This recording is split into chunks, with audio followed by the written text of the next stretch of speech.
Magellan's Voyage Around the World by Antonio Pigafetta. About the author. Antonio Pigafetta, also known as Francisco Antonio Pigafetta or Antonio Lombardo. He is a famous Italian traveler. He was born in Vicenza around 1490. He also died in the same city in 1534. He has studied astronomy, geography, and cartography, and during his younger years, he worked in the ships owned by the knights. He accompanied the historic Magellan'S expedition to the Moluccas, which began in August 1519 and ended in September 1522. He had an account of the journey that was written by hand called The First Voyage Around the World, which will be examined later.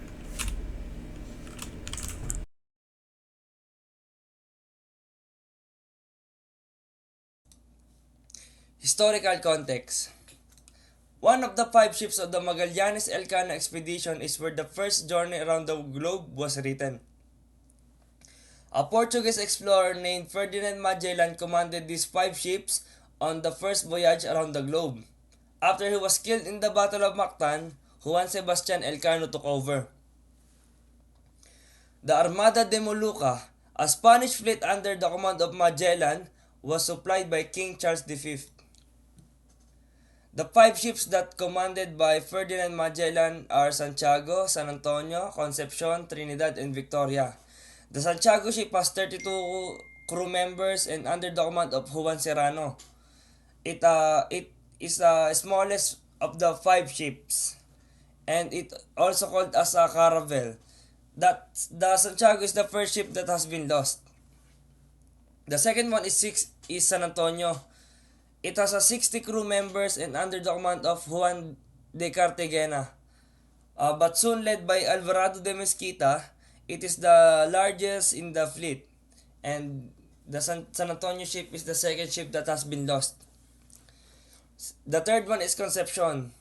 It has 43 crew members and under the command of Gaspar de Quesada. But the captain was executed because of mutiny. The third ship, the Concepcion is the third ship that has been lost. The fourth one is Trinidad. It has 55 crew members and under the command of Ferdinand Magellan. The Trinidad ship is the flagship, and the Trinidad was attacked by Portuguese ship. The fourth ship that has been lost. But the last one is Victoria. It has 43 crew members under the command of Luis Mendoza, but soon led by Juan Sebastian Elcano. Antonio Pigafetta on board, and the first ship to complete the global circuit. This is the only ship that complete the voyage. Thank you.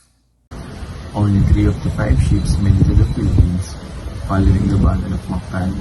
They have enough personal staff to Trinidad and Victoria. The Trinidad commanded by Duarte Barbosa and the Victoria commanded by Juan Sebastian Elcano. The expedition encountered various conflicts with local rulers and became involved in the Battle of Mactan, where Magellan was killed. After the Battle of Mactan, the Trinidad deemed unseaworthy and burned, leaving the Victoria as the sole surviving ship. Under the command of Elcano, the Victoria continued the voyage and eventually returned to Spain, completing the circumnavigation of the globe in 1522. And after they survived the Spain, Antonio Pigafetta was one of the survivors who kept the chronicle of their journey. Pigafetta offered this narrative to Pope Clement VII, Philip de Villiers, Isle Adam, and Louis of Savoy to finance his publication on the recommendation of his companions. He was unable to locate a financier, though Pigafetta's original journal was not being preserved over time. Only the text, which was never released from the pressure during his existence, was given to us.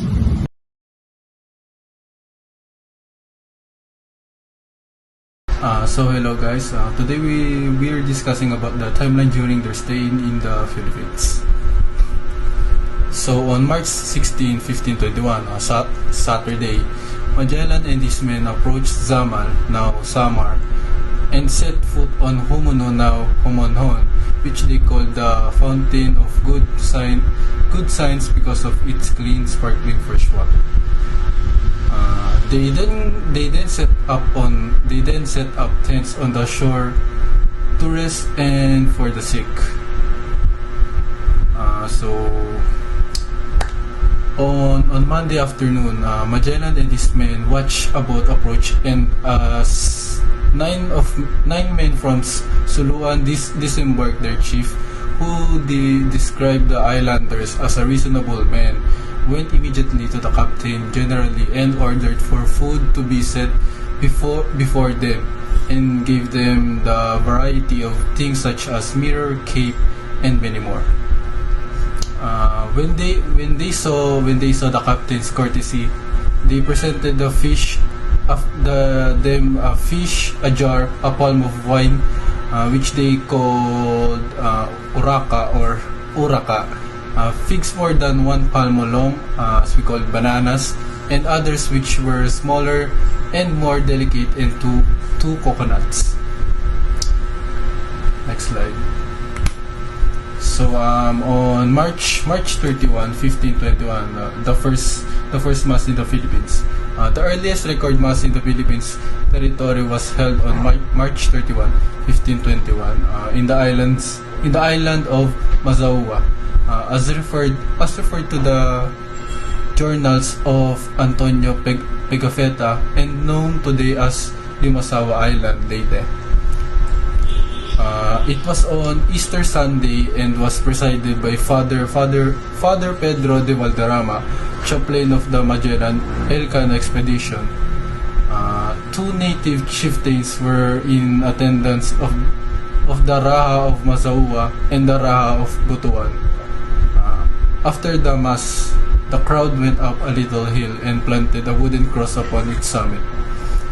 The National Historical Commissions of the Philippines, or NHCP, affirms Limasawa Island as a site of the first Catholic Mass in the country. The Limasawa marked the birth of Roman Catholicism, which remains as the nation's dominant religion in the country up to the present. That's all.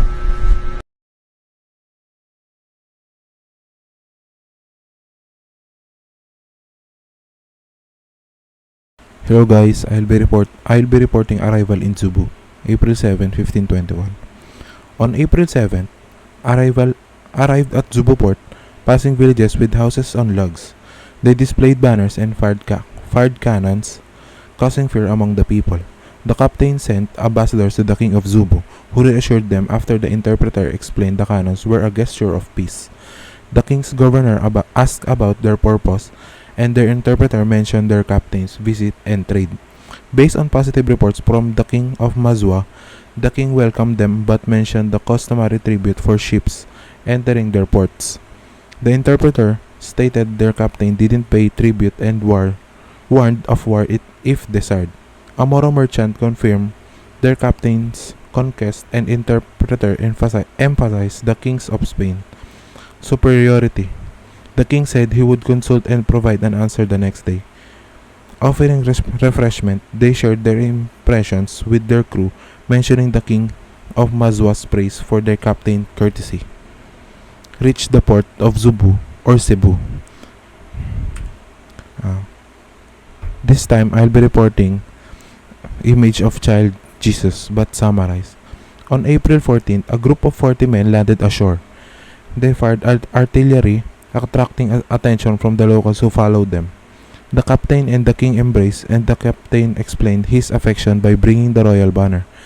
They proceeded happily to a platform, where they sat on the chairs and mats. The captain expressed gratitude for becoming a Christian, and the king expressed a desire to convert. Some chiefs hesitated, but the captain threatened them, and they agreed to obey. The captain promised to return with a larger force to make the king the greatest in the region. The king asked for instruction, and the captain agreed to take 2 children with him. A cross was erected, and the people were instructed to replace their idols with it. The king and other embraced these instructions. The captain baptized the king and named him Don Carlo. 500 men were baptized after mass. The king and chiefs declined a dinner invitation and bid farewell to the crew. The ships fired mortars as a farewell gestures. Thank you.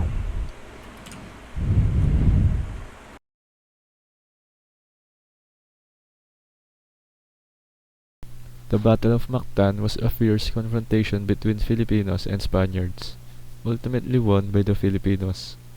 However, for Magellan and his crew, it was a horrific battle. The conflict arose when Datu Zula, chief of Mactan Island, asked Magellan to defeat si Lapu-Lapu or Lapu-Lapu, who refused to submit to Spanish rule. The Filipinos outwitted the Spaniards by using patibongs as weapons. According to Pigafetta, they arrived at the shores of Mactan 3 hours before sunrise. Magellan told the natives that if they still refused to recognize the Spanish king and pay them tribute, they would demonstrate how effective their swords were at wounding people. In reply, Lapu-Lapu's men told Magellan that although the Spaniards had lances, they too were armed with bamboo stakes hardened with fire. The natives requested Magellan's party to wait until morning before attacking so they could gather more warriors, to which Magellan obliged. When the sun rose, Magellan, including his crew of 49, witnessed how the natives were highly organized at warfare. When we reached land, those men had formed in 3 divisions to the number of more than 1,500 persons. When they saw us, they charged down upon us with exceeding loud cries, 2 divisions on our flanks and the other on our front, wrote Pigafetta. Magellan's muskets and armor provide ineffective against spears, bows, and arrows. Realizing their underestimation of the natives, Magellan ordered the destruction of burning native houses, but this only fueled their fury. Next is the death of Magellan. The captain advised them to abandon this futile fight, but his men persisted. Pigafetta is generous in details. One of them wounded him on the left leg with a large cutlass, which resembles a scimitar, only being larger. That caused the captain to fall face downward, when immediately rushed upon him with iron and bamboo spears, and with their cutlasses, until they killed our mirror, our light, our comfort, and our true guide. The wounded Magellan ordered his men to retreat more slowly, but the enraged natives were relentless at the pursuit.